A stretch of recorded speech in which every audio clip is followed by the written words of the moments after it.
एकेकाळी फक्त वाळवंट आणि आज जगातील सर्वात श्रीमंत शहरापैकी एक. दुबईकडे इतका पैसा आला कुठून? तेलामुळे की आणि वेगळं रहस्य आहे? आज आपण जाणून घेणार आहोत. दुबई इतकं श्रीमंत कसं झालं? आजही आधुनिक दुबई पाहून विश्वास बसत नाही. पण काही दशकापूर्वी दुबईमधल्या मोठ्या इमारती नव्हत्या. लोक मासेमारी आणि व्यापार करून जगायचे. सगळीकडे फक्त वाळवंट आणि साधं जीवन होतं.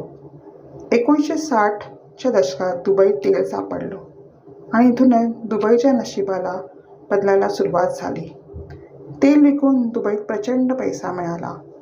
पण खास गोष्ट म्हणजे दुबई फक्त तेलावर अवलंबून राहणं टाळलं. दुबईत जगभरातील लोकांना आकर्षित करण्यासाठी मोठ्या योजना तयार केली. मोठे मोठे मॉल्स, आलिशान हॉटेल्स, जगातील सर्वात उंच इमारत बुर्ज खलिफा. तसं दुबई बिझनेस आणि टुरिझमवर खूप लक्ष दिलं. आज लाखो पर्यटक दरवर्षी दुबईला भेट देतात.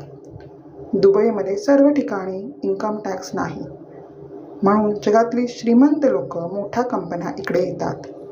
यामुळे दुबईची अर्थव्यवस्था आणखी मजबूत झाली.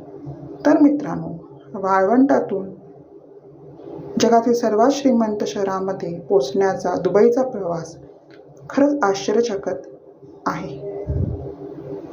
तुम्हाला दुबईला जायला आवडेल का? कमेंट नक्की सांगा. व्हिडिओ आवडत असेल तर लाईक करा, शेअर करा आणि चॅनल सबस्क्राईब करायला विसरू नका.